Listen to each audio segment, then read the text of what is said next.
Hello, I'm Jeff Costa, and welcome to Evaluating Out-of-State Properties.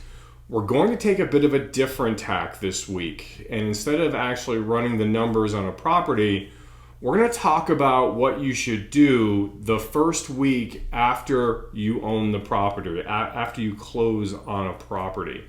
Now, what you're seeing on screen here is the recent duplex I just purchased in Rochester, New York.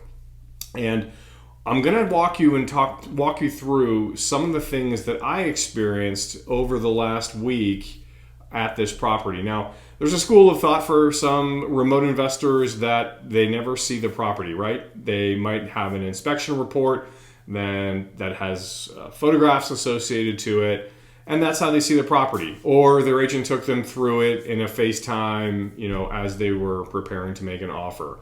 So that might be the extent of how much you have seen an out-of-state property.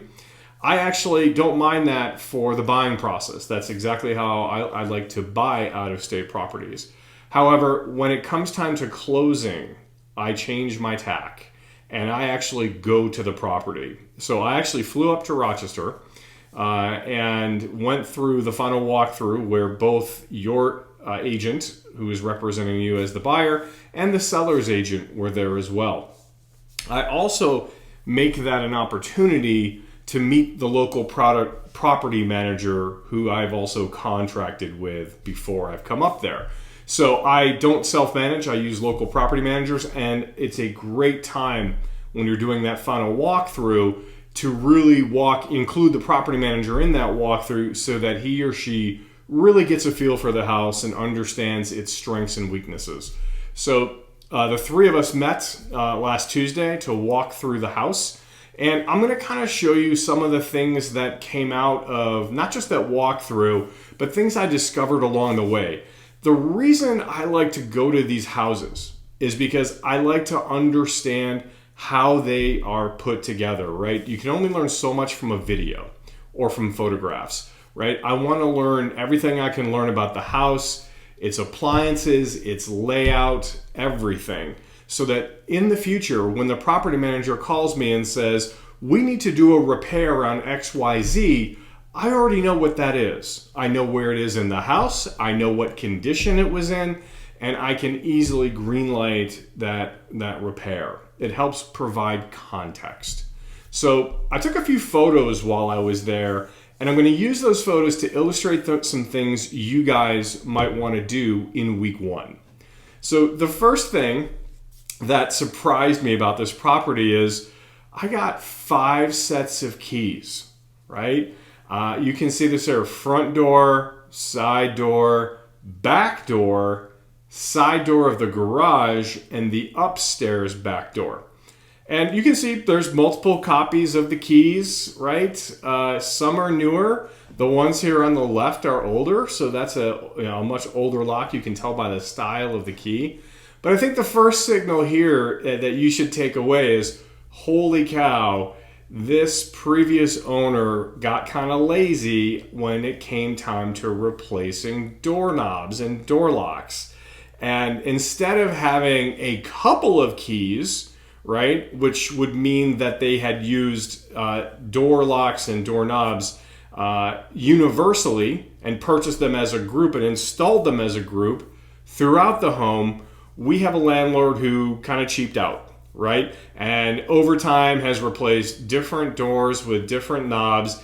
And the result is this, right? That you have how many keys here, right? Like almost a dozen keys. This is bad, right? Don't do this. This is super hard to keep straight. And ultimately, I'm going to change the locks anyway, or rather my property manager is, so that they are all uniform. But this just adds confusion, right? Like, what if you come to the property and forget a specific key? It's just adding complexity. So in a typical transaction, you'll get a set of keys for the front door, the upstairs duplex, and the downstairs duplex. So you might have 3, right? But this is just kind of outrageous. So this was the first signal to me, like, okay, I've got some work to do on doorknobs and probably an expense that I had not considered. And again, this is something that really wouldn't come up in a walkthrough, right? It's kind of a minor thing. but it is an annoyance and it's something you as an owner will want to tackle. The next thing that struck my eye, and I did see this in one of the inspection reports, but perhaps not as clearly, is I actually noticed that the unit outside had a bunch of wear and tear on it. You can see the fins are somewhat degraded. This is definitely an older unit outside. I knew that in advance, but I couldn't actually see the age of the unit, so I did record it. And one of the things that I did while I'm at this property, guys, is I scheduled a whole bunch of different contractors to come in for the 3 days that I was in town. Plumbers, electricians, the property manager, and some local utilities to take meter readings. I like to get a lot of work done while the property is mine, just after closing. It's a beehive of activity because there's a lot of things I like to get done before I turn it over to a property manager. And a property manager will tack on whatever their charge is, 1.5%, to any work they do. So it's always advantageous to your wallet to try and get some of that done early.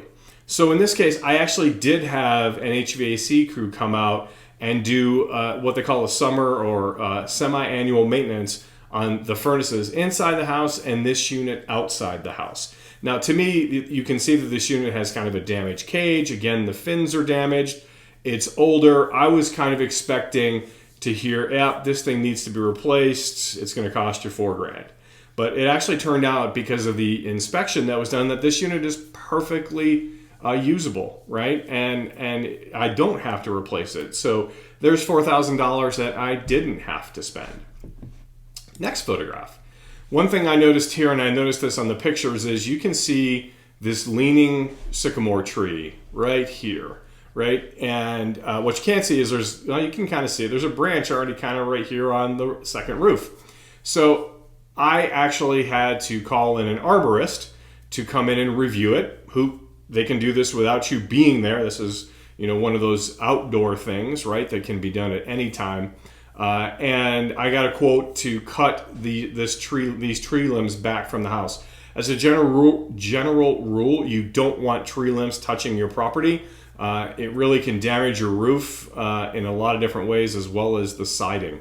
Something else you see here, kind of just particular to this view, that I discovered is that some of these gutters seem to have been warped. So it's not an urgent repair, but something I'm definitely going to have to do. And then I already knew this. You can see some of the painting has degraded here. So another one of the things I did on site is get a couple painting quotes, both inside and out.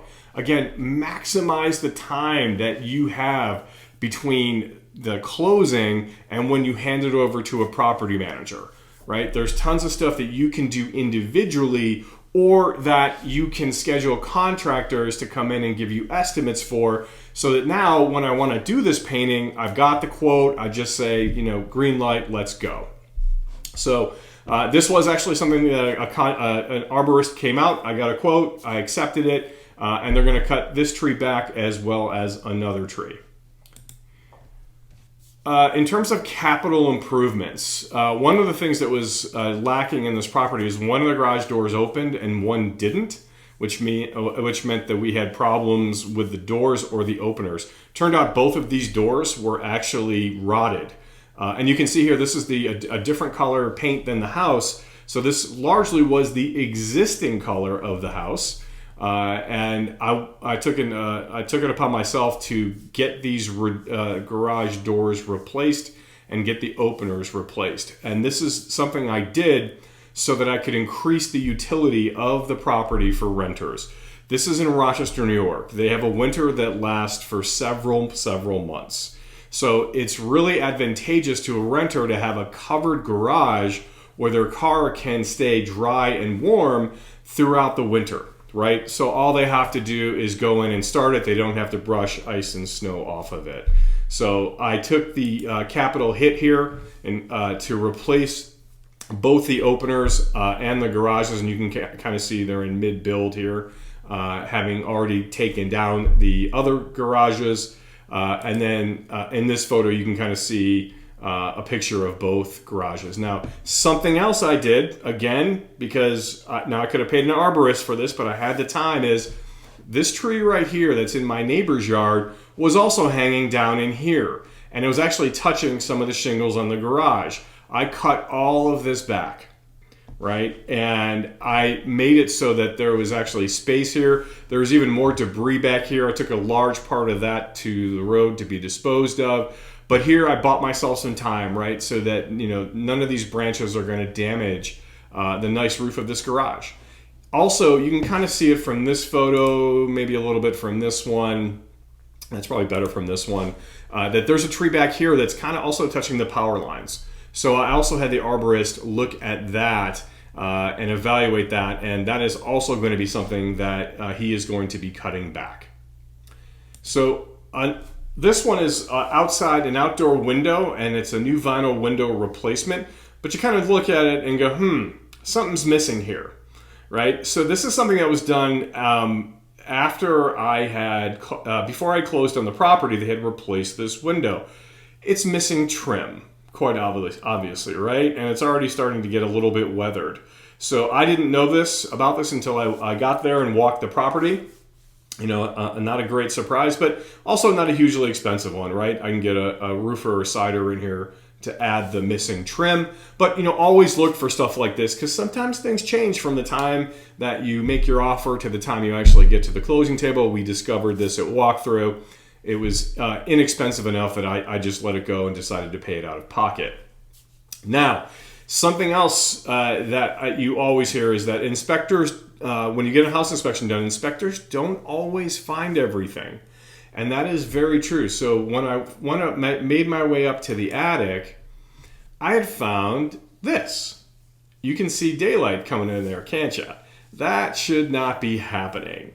This allows critters to get in, it allows weather to get in, and is generally not a great thing for a property. So I'm going to have that fixed. I found a couple of instances of this. Here's another instance where you can see daylight, right? So I'm going to have those closed up. So another thing that I like to do on properties is go through and test all the smoke alarms. Make sure that they're present where they're supposed to be. Inside or right outside bedrooms. There are different codes for different states. Check your existing state to figure that out. But I go through and I take down all of these, and I buy a bunch of 9-volt batteries and I change them out. In addition, in New York, there is a requirement that rentals have CO2 detectors, so I also purchased those at Home Depot, the 10-year ones that plug into a wall, and I include those on every floor of the property. It's just good practice, right? You want safety for your tenants. I also, as a matter of course, for a new rental property, buy a pair of fire extinguishers and a mount. I think they're $20, $30 at Home Depot. And I have my property manager mount them to the walls in the kitchen, right? So if someone has a grease fire, they can just know they can go right over the wall, grab the fire extinguisher and put it out. It could literally save your property. It is well worth the $20, $30 it costs to actually put those in. Okay, next up is I got into the property and noticed it had these ceiling fans. Well, these are kind of in good shape, but they are definitely older. I also saw the nails here on the wall. You can kind of see it in this picture where someone drove a nail into the wall to hang a photograph. I actually took all of those out. I'm going to have a couple of rooms patched and painted. But again, work I can easily do while I'm on site. And this was a ceiling fan in sort of the dining room. And then there was another one in here in the main living room. And I think this is another view. Yes, this is another view of the dining room. Well, one of the things that I discovered is, although the fan has 2 poles, it has a single dimmer switch to turn it on and turn the light up and down. And it's because the wiring was actually a little older. They didn't run 2 wires to this to control the fan and the lights independently of one another, which is more common today. But more to the point, I actually didn't like what this fan did. It's another thing to have to replace. Fans tend to last a long time, but people are hard on them, and they start wobbling, and you have to get them balanced, right? And bulbs go out. So I actually elected to have electricians, while they were in the house, pull both of these fans down and replaced them with simple dome lighting, right? Real low profile dome lighting. So again, like where this fan is, I actually had it moved to be just a dome light, so that instead of I also changed the switch. Instead of a dimmer, just a simple light switch, right? Like I felt like it was also overcomplicating the experience for a tenant to be like not able to walk in a room and flip on a light, right? You have to turn the dimmer, get it to the right level you want it. This was just a whole lot easier, and it worked well with that wiring scheme that was already in place. Here you can also see we've already pulled down the electricians have already pulled down the other one, the other fan in the living room. Again, same concept. I felt like the fans actually made the rooms feel smaller as you walked into them, right? Not really something you can see here, but perhaps here, right? It kind of compresses the feel of the room and makes it less spacious, right? So I actually felt like this opened up the room, and the room felt a little bit bigger to me. And I think it also has that same utility of, you know, if I'm walking in a room, I really just want to flip on a light switch and get light. So a couple of upgrades there. Here is what I was kind of talking about a moment ago with smoke alarms and the CO2 sensors. Here's a plug-in CO2 sensor here on the left. Again, all this purchasable at Home Depot, and this is in the basement, which did not have a functioning CO2 detector and did not have a smoke alarm. So I added both of those. Really pretty trivial things to do in terms of time, but very, very easy. Another thing I had the electricians do is I noticed that a lot of the sockets were like this. Old, worn, dated. I had them replace all of those in this unit to new outlets, new receptacles that look really good and had proper matching faceplates. The next thing I did was a water heater. Now, as a general rule, I usually let water heaters fail. However, this one was a bit of a different game for me, right?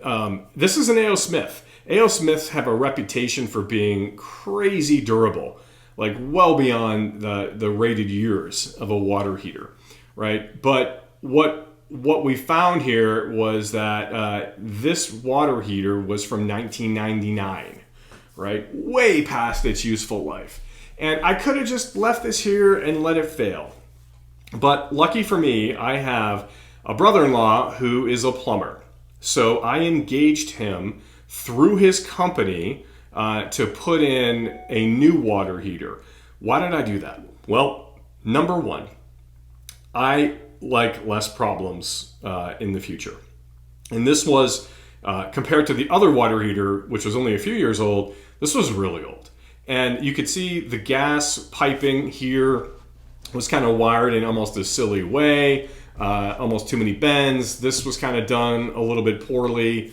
And because I had a brother-in-law who was a plumber, he was super gracious to me and took me to a plumbing supply shop that the general public can't get into. You have to be a licensed contractor to buy from them. But as you might imagine, I got a new water heater at a substantial discount. I think it was just over $800. And the parts too to install it.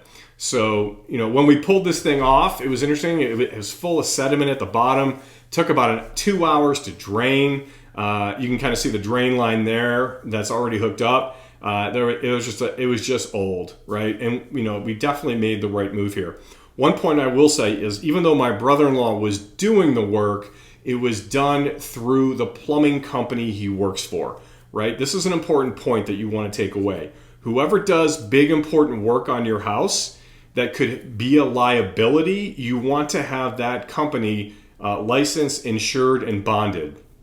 And that's why I didn't just pay my brother-in-law under the table. I had this written up and run through his company with an invoice from that company so that if I ever made an insurance claim because, let's say, this water heater leaked and tons of stuff was ruined in the basement, if they come to me when I make the claim and say, well, who did the water heater and were they insured and bonded? And I say no, they're probably not going to honor that claim, right? So protect yourself with things like HVAC, electric, and plumbing. Get someone who's licensed and bonded. For smaller jobs like, you know, a window replacement, I probably wouldn't care about that.